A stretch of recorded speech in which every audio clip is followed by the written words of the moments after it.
So I know it's really cliche, but I believe that every single thing happens for a reason. And I don't necessarily believe that it's God, going off on the whole religion thing again, as most people think of it, but even bad things in your life. Now, one thing that I've always questioned is, like, for instance, my sister was born with major heart problems. Why? She was just born. She had no time to accrue any karma or anything like that. But I don't know, I don't even want to get into that discussion because I don't even know what I think about that. Sorry, cleaning my brushes still. This is the second video that I'm making, just kind of talking. Anyways, so the other thing that I wanted to say is, oh, okay, so bad things. Bad things, why do bad things happen? Sometimes they need to happen. For instance, I talked a little bit on my makeup channel about being sick. I really, truly, honestly, if I could change what happened to me, I wouldn't.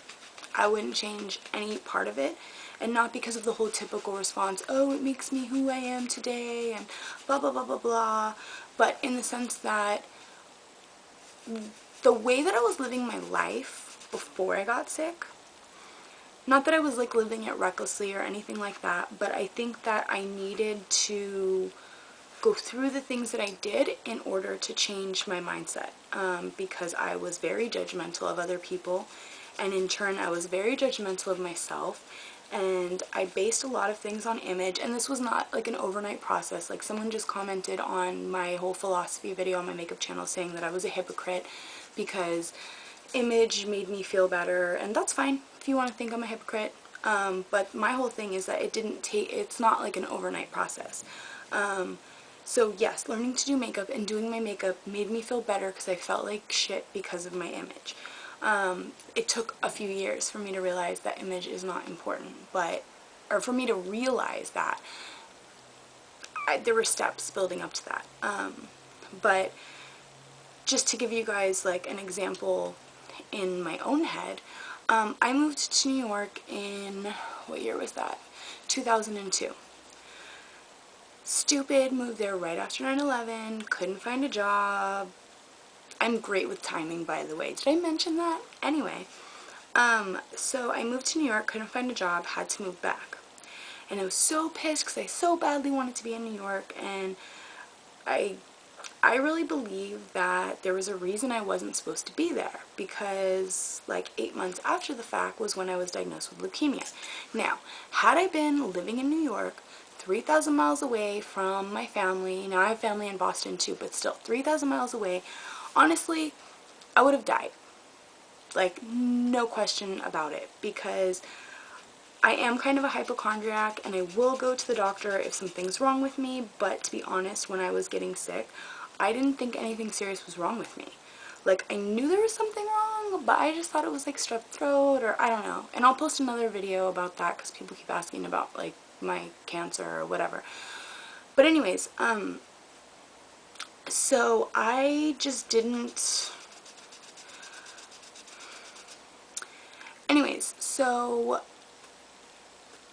I really believe that that needed to happen. Like, I would have died because I would not have gone to the doctor. I just would not have gone. And when I went, they basically told me that had I come in one day later, I would have been dead. So, and even then, and I'll get into this more in another video, but basically I was working, and right before I was diagnosed, and I was sick and nobody knew it was wrong, thought I had strep throat, and my boss was an asshole, and they fired me, which is completely against the law, I know, trust me, whatever. I didn't have the energy to file a lawsuit against them, but anyways. So I was all up in arms, like, oh my god, what am I going to do money-wise, you know, whatever, and I had insurance through them. However, because they fired me, my insurance got cut off. Do you know how expensive having cancer is? Holy shit. Like, let me just tell you. So I had to apply because I, at that time, was 22 and I had only like probably less than $1,000 saved in the bank.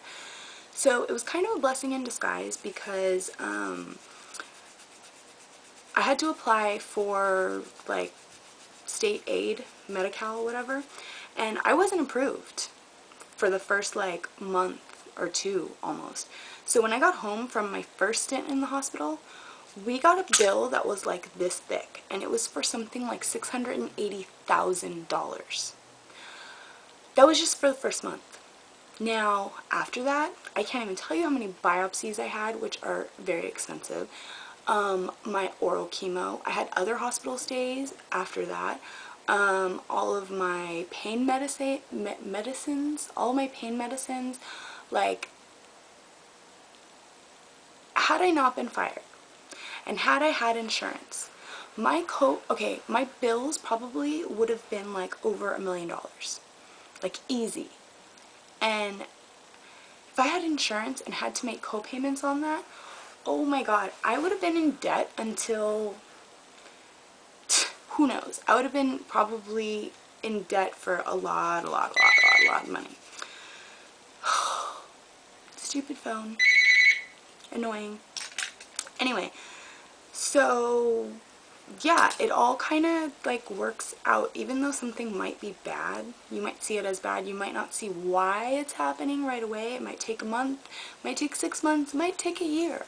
But just know that anything that you perceive to be bad in your life is happening for a reason. Even this time, like, I really wanted to stay in New York, and I could have, as Liz says, thugged it out and stayed with friends and whatever, but I have an issue with pride, and that's a whole nother story. But for whatever reason, I don't know, there was some reason, haven't realized it yet, but that I just wasn't supposed to stay out there. So do I believe that our lives are already planned out for us? No, definitely not. I believe that we are responsible for making our own choices.